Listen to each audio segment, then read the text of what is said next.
Well, it looks like we got to build it. Oh, somewhat, anyway. 2 of them. 1 of them. 1 of them. The jack. 1 of them.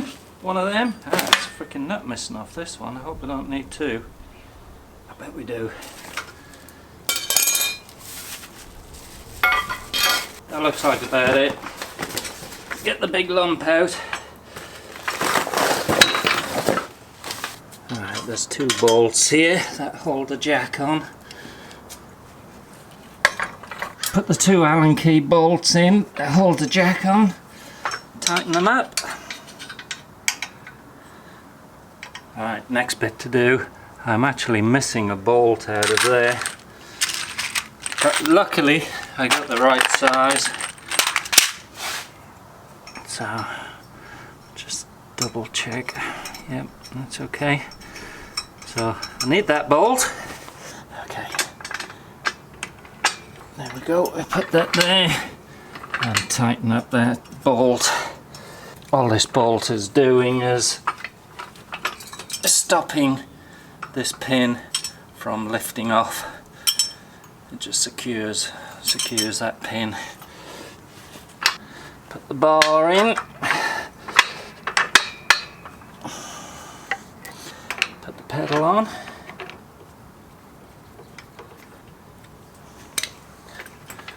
Right. Pump her up. Just got to put the nuts on the safety bar. Tighten them nuts up and that's it. Job done. And these go down through here. Just thread them through. It'll screw down until it hits the concrete, and that'll stop it from sliding around the floor.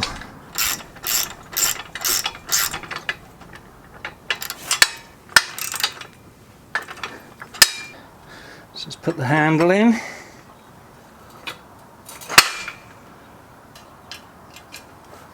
That's it, job done. Alright, let's give it a whirl then. All the handle for does nothing else other than helps you scoot it around the workshop, that's it. Has no other purpose.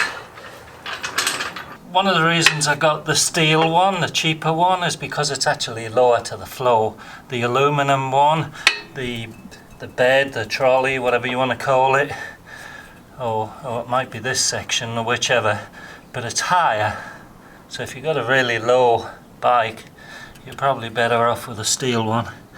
At least that's what I think. Okay, this is the first time, so let's pump, see what happens. Pump her up. Whoop, here she goes.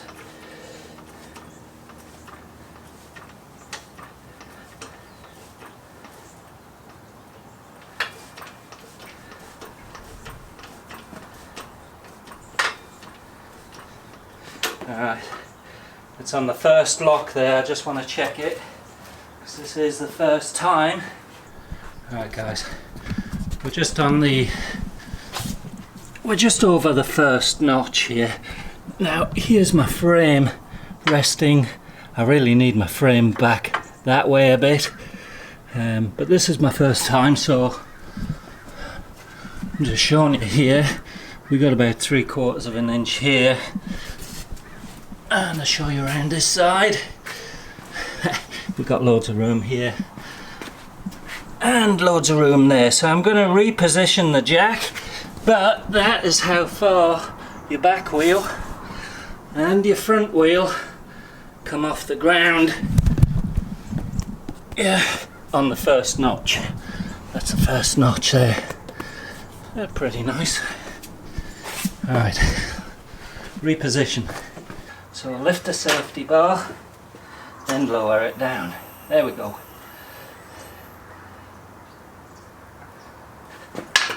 Feels like the bike's going to topple over, but it's really secure. I don't think there's a problem.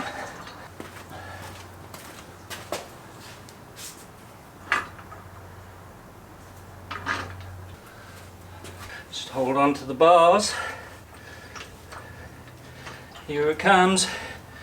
picks it up and rolls it over, and now it feels secure right now. I'll just take it to the first setting. Okay, quick check.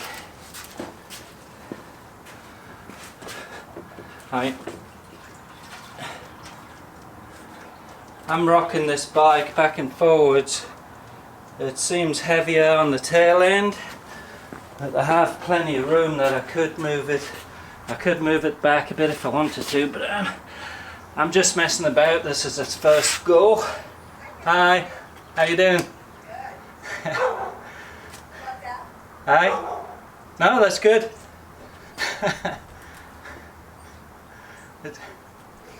Alright, let's jack this up all the way. Here we go.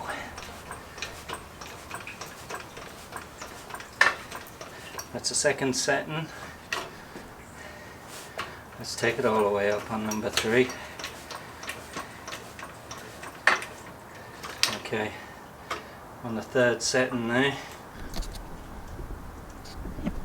Alright, let's have a quick walk around. Yeah, the back wheel is a good way off the ground. You can certainly remove the wheel and work on your brake pads, things like that. Now this I'm going to get a lot of use out of this, because even just checking the oil on this, there's no center stand on this bike, so even just checking the oil, you've got to have your bike in the upright position. And you can do that while you're sat on it, but it's not as convenient. There's a, you know, from my fist, you can see roughly. That's a great. Yeah, I like that. So there you go. It's pretty secure. Check my oil.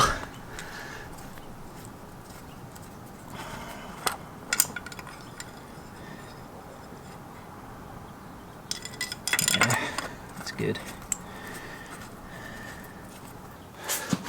Well, I did all that without screwing these things down, but I'll just screw them down just to see what happens. It just stops your wheels from drifting around, because the end of the bolts are on the concrete. Let's see how fast she comes down. Alright, must remember to lift that thing. Here we go. That's full speed.